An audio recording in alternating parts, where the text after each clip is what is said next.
Mansur Ahmad Saad al-Dayfi è un prigioniero di Guantanamo, dove è stato detenuto per oltre 14 anni senza che fosse mai formulata nei suoi confronti nessuna accusa. Guantanamo è un carcere di guerra statunitense attivo dal 2002 per la lotta al cosiddetto terrorismo, dove vige un perenne stato di eccezione e detenzione arbitraria, dove si opera in condizioni di extraterritorialità ed extralegalità ed i detenuti subiscono torture psicofisiche e privazioni emotive. Mansur, di origini yemenite, racconta di essere stato venduto alla CIA in Afghanistan nel 2001, dove si trovava per ragioni di studio e lavoro, dai cosiddetti signori della guerra, che lo hanno fatto passare per un membro attivo dell'attentato dell'11 settembre alle Torri Gemelle.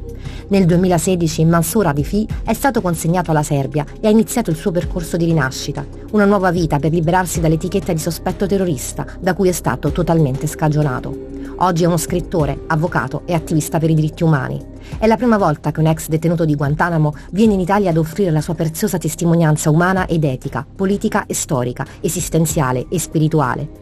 Byoblu ha potuto avere questa opportunità unica per parlare con lui di libertà di attivismo, libertà di stampa e di prigionieri politici come il palestinese Barghouti. Mansur, da quello che ci ha raccontato, emerge che la prigione di Guantanamo non è solo un carcere di massima sicurezza, ma un luogo di sperimentazione di metodi di tortura che consumano corpo e mente. Lei però ha anche spiegato come la mente riesca a trovare spazi di libertà interiore oltre il dolore. Well, places like Guantanamo, we cannot call it the prison. It is basically Guantanamo is an experimenting facility on human beings and on children and men. So when we talk about, for example, the torture program that was developed by the United States, that was part of the what's called the global war on terror, where the United States get themselves the authority to do so whatever they want. Who is going to hold the United States accountable? No one. So basically, now you see they invaded Iraq, Afghanistan, now Venezuela, now deporting migrants, drone attacks. Even now we are speaking, they're killing Venezuelan people, sailors. So when you come to these facilities, they found themselves like Guantanamo. They could do whatever they want, and there was nothing the people, the world can do about it. So how we free ourselves? Through resistance. We have to educate ourselves, and we need to find the best way by looking how we can resist, what's impacting most, and start doing from there, and solidarity. And people must unite. Unity itself is strength. Resistance at any level, whether individual, as a group, as groups or communities, or through collective work, that's how we can resist. Because many countries now, like here in Europe, other countries, they are in collaboration with the United States security agreement and treatment and so on, and that become under the name of security, people being targeted, privacy being violated, liberty being taken away, and so on. So what should we do? What alternative we have, people? Only through resistance and rejection. Mansur, quello che lei sta dicendo ci fa pensare a Marwan Barghouti, prigioniero politico palestinese detenuto nelle carceri israeliane da 24 anni, una figura carismatica molto temuta da Israele per la sua possibilità di riunire tutte le voci palestinesi. Barghouti, one of the symbols of the resistance, and that symbol must be liberated. And through solidarity, through resistance, through call for actions, people have to pressure the government, have to pressure those institutions to free the man. Because if he is not free, Israel is going to kill him. You see how many Palestinian prisoners have been killed in the Israeli prison today, raped while the world watching. While Barghouti is an important case. Barghouti gave his life for the resistance to free his country, to fight against oppression and injustice. The least people we can do, we need to find for his release. You know, what shocked me that Israeli have killed 70,000 in the last 2 years, 70,000 innocent lives, including 10,000 children and men and women. And yet, not a single country dare to call Israeli as a terrorist. Yet, Palestinian children and women are called terrorists. Such people like al-Barghouti, I think, and I believe that man should be freed a long time ago. Well, yeah. I mean, look, the change has to come from the people, and it's going to take time and effort and resistance, you know, because definitely governments, and especially United States and other countries, they didn't care about Gaza. If stability or stopping the war in their favor, they would do it. Otherwise, they have been watching, they have been arming Israel, they have been providing political aid, they have been protecting those terrorists. It is admirable how people come to the street and fight and so on, but you need to create a lot of pressure and balance. The government should stop supporting Israel, arming Israel. They need just to stop. You know, we didn't ask them to criticize. Stop the fucking what you have been doing. And they don't. Simple question now. Who is really controlling those countries? You know, if there's a protest, you can see the police, the Secret Service, you know, violence. Why? This is to protect Israel. Who's in power? All this just to protect, to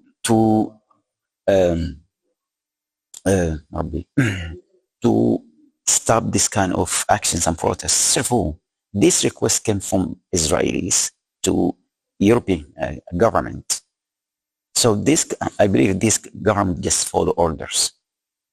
Who's the master? Who's behind all the, we have seen now, oppression against people came to the street to express themselves, to call, today there was a demo. What people were calling for? They were calling for violence. No. People calling for stop the war, stop the genocide. Is this reasonable? Yes, that's what the healthy person, healthy society should do. But unfortunately, you could see the police, you could see the Secret Service, people get arrested, people get beaten, people being targeted, being imprisoned, being persecuted, simply like, for example, those Palestinian prisoners. Just an example, to make people live in fear. If you try to resist, if you try to raise your voice, what's going to you see the prisoners here, they're in hunger strike. All of them took some action, protest against what was going on in Gaza.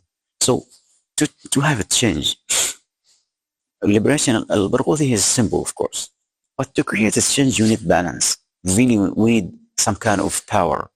We need countries to start moving, sanction Israelis, you know. You see the International Criminal Court.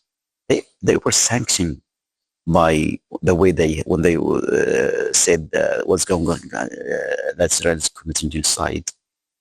It shows how much those Zionists have influence over countries and politicians, and the people should be afraid of that. Not in a way like to be coward, but they should understand what's going on there. Quanto è importante oggi, anche nell'epoca dei social dove tutto è digitale, la presenza in piazza, le manifestazioni che portano le persone fisicamente nelle strade a dire questo non mi va bene.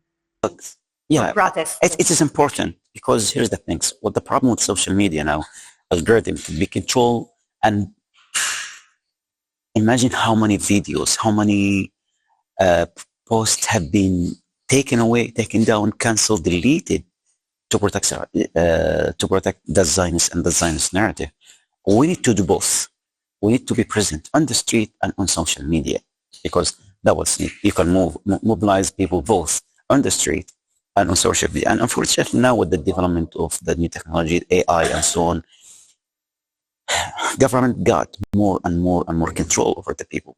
So we will need to go to the street. So there is a movement there. There is an anger, and there is people demand change. So, but we need to be present in both. Una delle poche buone notizie di questo momento storico è la liberazione di Julian Assange, anche se lui è sceso ad un compromesso con la professione e la libertà di stampa. Ci può commentare questo fatto che riguarda il giornalista australiano? Well, What is your comment? Assange paid a heavy price for exposing the truth, was exposing the corruption within the system, and he paid a heavy price. His own country gave up on him. American, if he was to be sent to the United States, he would never say that they lied. He was lucky he wasn't some. And there is a lot movement. There is a lot of protest. There is a lot of movement behind him till he got released. A lot. So he was lucky, not because he justice. No, Assange. Also remember, he was white. He was Australian. If someone who wasn't Julian Assange, like, he's not have the nationality and never like that. So, but yeah, I mean, with Julian Assange case, also, Julian is not going to be the last one to face similar cases. Whistleblowers are going to be targeted and hunted. Like now, simple protest, simple person, like for example now in the UK, how many people have been arrested for supporting Palestine action? We see how what is called the terror law, which actually allow the government to misuse and abuse that power in the UK, prescription of Palestine action. For what? For breaking into factory that supplied Israel with drone to kill innocent. So we have been seeing that terror law is not. It was weaponized and used at the beginning against Muslims. You see a Muslim terrorists and so on. Now it's not. You didn't have to be a Muslim. You didn't have to be black. You didn't have to be brown. You didn't have to be from the Middle East. You didn't have to have a beard. You could today, if you say something in this interview, okay, that way how we can interview and get you to be a terrorist or a threat. One of the things that's shocking really, that Israelis government and the Knesset rule that Palestinian prisoners should be killed, right? And there is not a single country condemned what's going on there. But, and we know how Israel functions. They go, again, terror law that was created by the terror guys that was created by the state. And now the Israeli delegation traveling around the world to find the best way how to kill Palestinians. Not the best way, the worst way. It become an entertainment. Tomorrow, and that should be scary, because it's not this Palestinian. Tomorrow you will be arrested in the request of the Israeli government, because you are a threat to Israel. If today you are free maybe to criticize Israel, tomorrow if you criticize Israel, they're going to say you're anti-Semitic and you should face trial, prison, maybe tortured, maybe killed. That was going to happen. That what I believe is going to happen. I'm not trying to, to be, how they call it, to be, Pessimistic. yeah, pessimistic, yeah. But the behavior now, what do you think those governments are cracking down on protests in the street? Because the request of Israel to protect Israel, because they know Israelis failed. The most hated identity in the world is Zionists now. And they know that they failed. They tried to whitewash what they have done. And the government sending the police, utilizing the resources, that should be help the people who in need in these countries. Lei prima ha parlato del Corano e della fede. Ha detto che il libro veniva anche profanato dalle guardie carcerarie. Dopo tutta questa sofferenza, lei ha ancora fede? Pensa che tutto il male subito abbia un senso in un ordine cosmico, diciamo? Yeah, I mean, look, here are the things. Every resistance whether in every, it takes its motivation, takes its morals, takes support from the environment around it. For example, in any country, you could feel that it feeds the resistance and the to continue. They have goals, ambitions. They have also support. They have also encouragement. So whether it could be nationalism, religious values, faith, and so on, so that the the environment, the tradition, the culture, the religion actually influence the resistance. So in Guantanamo for us, when we resist against the torture abuse, the religion was big part of that. I didn't talk about it today because we didn't have much time.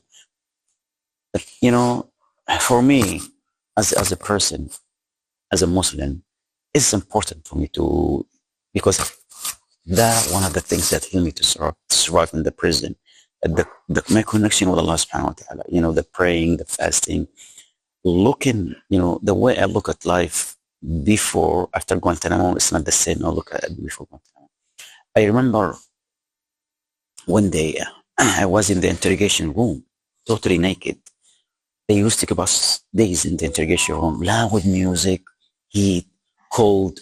You know, sometimes, you know, if you read your side Quran or something, they would shove socks in our mouths. And one day, interrogators came to me. He said, "Your file on the desk of George Bush. You will never leave this place." You know, I was only 19 years old. I said, I asked a question. I said, if your president got the area, he couldn't, I asked him, would he be able to control his asshole? Right? He said, no. I said, look, I believe everything in the hand of Allah subhanahu wa ta'ala. If that man cannot control his own shit, how he can control my destiny?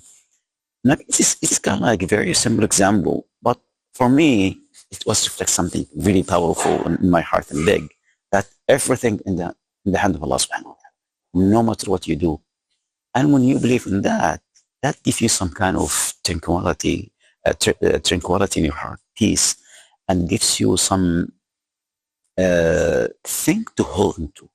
One of the detainees also told me once, 2012, he said, one of the things that helped me in this place, I believe in the day of judgment, and we all will stand before Allah subhanahu wa ta'ala, where there will be, we all going to be judged. And he said, I will face these assholes one by one, and I think Allah subhanahu wa ta'ala will take, will achieve justice for me. So everyone find a way to survive in the prison. And not everyone could do that. People collapsed. People, you know, totally went crazy. Some people developed some severe mental and psychological issues.